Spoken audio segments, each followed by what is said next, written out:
Welcome to another episode of China Update, where I provide you guys with the most up-to-date political, economic and geostrategic analysis on the world's #2 economy.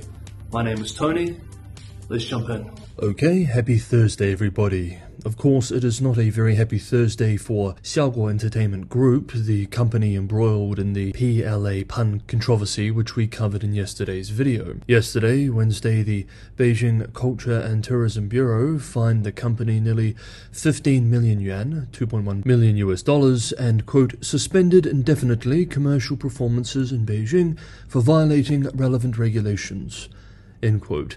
In a separate statement the same day, Shanghai authorities said that they have ordered the companies to suspend all of its performances in that city too, with no timeline for resumption. We remember that the firm hosted a comedian who, according to the authorities, insulted the Chinese military in a pun he made during a live comedy show in Beijing on Saturday. The comedian, surnamed Li, who goes by the stage name House, is now under criminal investigation. Yesterday, the Chaoyang branch of the Beijing Public Security Bureau filed an investigation into him for, quote, seriously insulting the People's Liberation Army during a performance causing adverse social impact, end quote. Some commentators believe he may see prison time.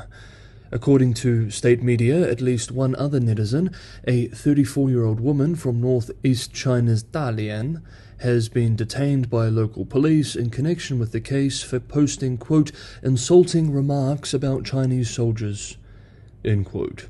Okay, now let's move into the main stories, and today's video will be very economic and finance heavy. First up, disappointing economic data published this week, which we discussed in yesterday's video, appears to have pushed the yuan past the key 7 per dollar level in offshore trading for the first time since December last year. We do note that the yuan is typically a little softer in Q2 due to dividend outflows and rising outbound tourism. Nevertheless, the 7 per dollar level is recognized as psychologically significant for markets and policymakers. Though we do remember back in March, People's Bank of China Governor Yi Gang said, quote, the level of 7 per dollar is no longer a psychological hurdle for the yuan, end quote. And Nomura Holdings recently advised clients in a note, quote, the People's Bank of China's level of concern may not be 7, but instead more towards 7.3, end quote. And indeed, commentators observed that so far the central bank has been reluctant to act on the currency moves. Quote, with no signs that the People's Bank of China is making any attempt to push against yuan weakness for now, this has emboldened the bears. But the People's Bank of China has a lot of tools they can employ, and market participants will likely be cautious trying to push yuan weakness too far, end quote. The Chinese currency is down more than 4% from its peak in January, during the more optimistic days as China was opening up after zero COVID. Quote, we had thought that stronger sentiment, thanks to China's abrupt reopening and the subsequent improvement in some economic data points, would strengthen the yuan, but this has not materialized. The threshold for market players to position for a stronger yuan turned out to be higher than we expected, end quote. They are not the only ones disappointed. It appears that Wall Street may be coming down off its high of China's financial opening and hopes for big profits in the PRC's $60 trillion financial market, which we will cover later in the video. Hey guys, if you enjoyed today's episode of China Update, don't forget to hit that like button. It's just me making these episodes every day. It's a lot of work, but your guys' support is a huge source of motivation. Subscribing and sharing is a huge help as well, and for those who can go the extra mile and help me keep the channel financially sustainable, Patreon and Buy Me a Coffee links are in the description below. Thank you so much, everybody, for the ongoing support. Next up, in a positive sign for China's aviation industry, domestic air travel appears to have returned to pre-pandemic levels in April.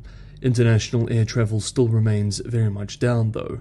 According to official numbers from the Civil Aviation Authority of China, Travelers made 50.3 million air trips in April, equivalent to 94.6% of the April 2019 volume. And if we just compare domestic flight volume, then April's levels were 3.4% higher than April 2019.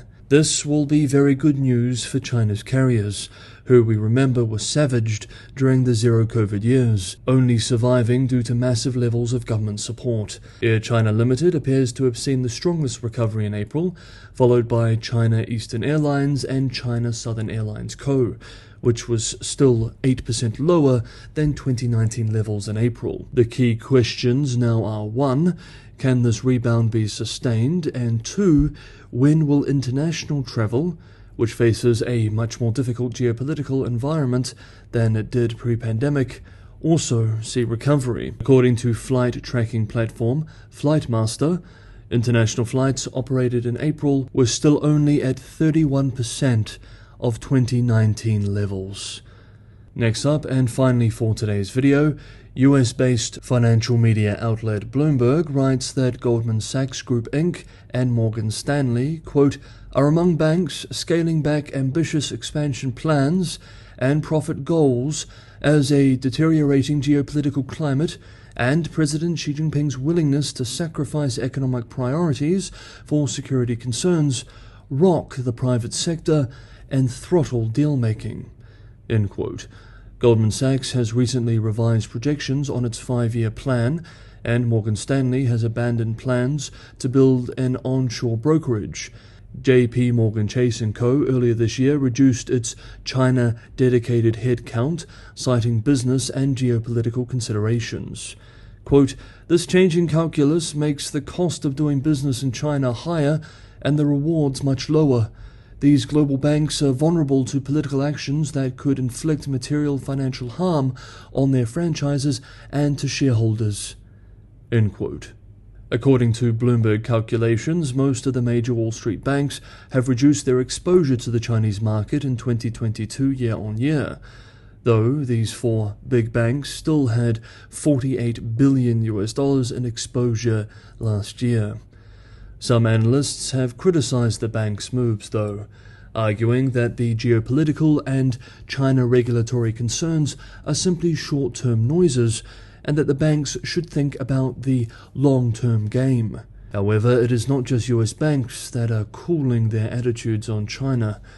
According to an American Chamber of Commerce business climate survey published earlier this year, China is no longer a top 3 investment priority for a majority of US firms, the first time that this has been the case in well over a decade.